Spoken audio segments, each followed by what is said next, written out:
3 days into the 11th month of the year, you found CNN Student News. I'm Carl Azuz at the CNN Center. First up, U.S. President Barack Obama wants changes made to America's criminal justice system. Yesterday, he announced new government actions intended to help rehabilitate U.S. prisoners and help them get their lives back on track after their time is served. His announcement came as the U.S. government wrapped up its early release of 6,000 federal prisoners. It was the largest release of its kind in American history. The president's also calling on Congress to change prison sentencing laws for people who've committed nonviolent drug crimes. It's part of an effort to decrease the U.S. prison population. His actions come at a time when the use of certain drugs, especially heroin, has increased in recent years. And some officials, like the head of New York City's police department, say the government needs to be cautious about the people it releases from prison. He says many inmates go to jail with negotiated charges, meaning some might have committed violent crimes. They're just not specifically serving time for them. The U.S. Geological Survey says the first earthquake that hit just before 9 o'clock p.m. was magnitude 3.2. The second, 2.5 hours later, was stronger, magnitude 4.1. The third, 20 minutes after that, 4.0. This wouldn't have been breaking news in San Francisco maybe, but this series of quakes was felt in Phoenix, Arizona, pretty far removed from the West Coast's major fault lines. There wasn't any major damage. Quakes of these magnitudes are felt, pictures may sway, plates may fall, but they're not usually very destructive. Still, local residents were shaken up. U.S. scientists are finding there's potential for these well beyond Phoenix. You may think that people living on the West Coast are the only ones at risk of an earthquake, but that's far from the truth. In fact, the USGS just released new research that states nearly half of all Americans are at risk from damaging shaking due to earthquakes. One reason is that population has grown significantly in some of these areas more prone to earthquakes. But also scientists have improved their capabilities of estimating where these danger zones are. So which states have the strongest shaking potential?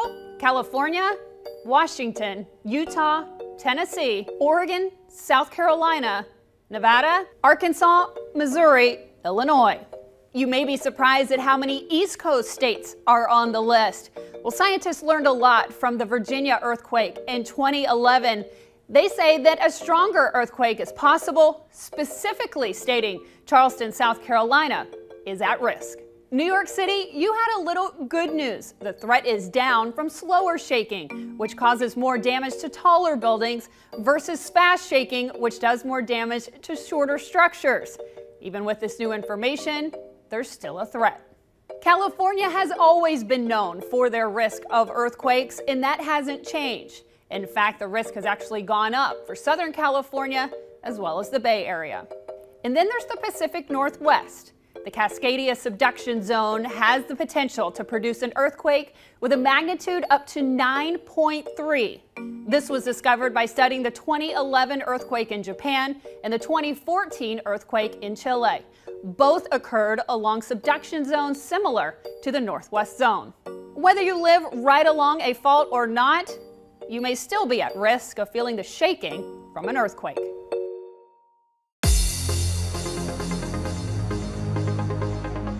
Not all journalists disclose their sources, but we do on our roll call. Each day's transcript page at cnnstudentnews.com. Essex Middle School knows about this. Great to see the Eagles today from Essex, Vermont. How about Fairfield Area High School? It's always nighttime, y'all, in Fairfield, Pennsylvania. And from the capital of Turkey, that's Ankara, we heard from Guchaj High School yesterday. Thank you for watching. In northwestern Iraq, a battle is looming. There's a town there called Sinjar. It's not far from the Iraqi border with Syria. And in August of last year, Sinjar was overrun by the ISIS terrorist group. It's an important strategic location because it sits between Mosul, an ISIS-controlled city in Iraq, and Raqqa, an ISIS-controlled city in Syria. But Kurdish Peshmerga forces, who've been battling ISIS in a number of places in the Middle East, are getting ready to take Sinjar back. And they've enlisted the help of about 5,000 Yazidis. They're a religious minority group that's been an ongoing target for ISIS. ISIS view one religious group in particular as infidels. They have a great deal of hatred for a religious group called the Yazidis. ISIS has worked deliberately to enslave, capture, and to kill members of the Yazidi religious faith. They don't consider them to be a religion of the book. ISIS actually has more respect for Christians and Jews because the Quran recognizes those religions as being precursors of Islam. These are the people of Sinjar now. These are the Yazidis trapped here. As ISIS moved forward, one of the areas they moved into was Sinjar, that had hundreds of thousands of members of the Yazidi faith living in it. And those people were particularly terrified. We're flying over ISIS front lines right now. There have been accounts gathered by Yazidi activists that perhaps more than 3,000 Yazidi men and boys were executed in various massacres by ISIS. ISIS also took thousands of people hostage, and many of these people are women and girls. According to Yazidi activists that I've talked to, many of the children were forced to attend Islamic schools and begin Muslim prayers 5 times a day. As some Yazidi activists have put it, ISIS is bringing back practices of slavery to the modern day era, and they've imposed this modern day slavery on some of these innocent Yazidi civilians now for more than a year. Here's what investigators know about Koga-Lamavia Flight 9268 that crashed in part of Egypt's Sinai Peninsula Saturday. It was cruising at more than 30,000 feet when it disappeared from radar. It was about 23 minutes into its flight from Egypt to Russia.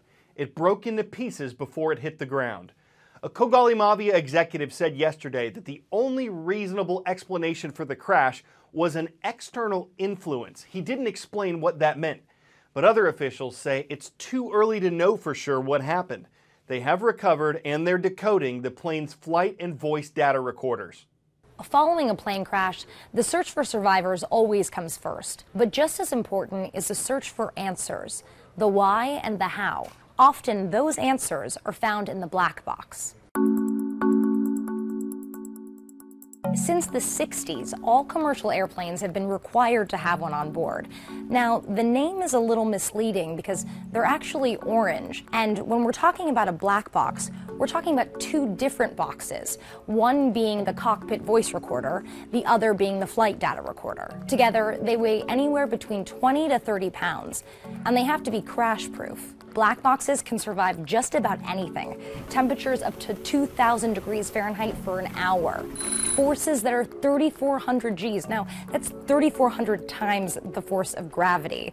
They're waterproof, and they can save recorded data for 2 years. And it's a lot of data. The cockpit voice recorder records the crew's conversation and background noise. By listening to the ambient sounds in a cockpit before a crash, experts can determine if a stall took place, the RPMs of the engine, and the speed at which the plane was traveling. When these sounds are cross-referenced with ground control conversations, they can even help searchers locate a crash site. Then there's the flight data recorder. It gathers 25 hours of technical data from airplane sensors, recording several thousand discrete pieces of information. Data about the airspeed, altitude, pitch, acceleration, roll, fuel, and the list goes on and on.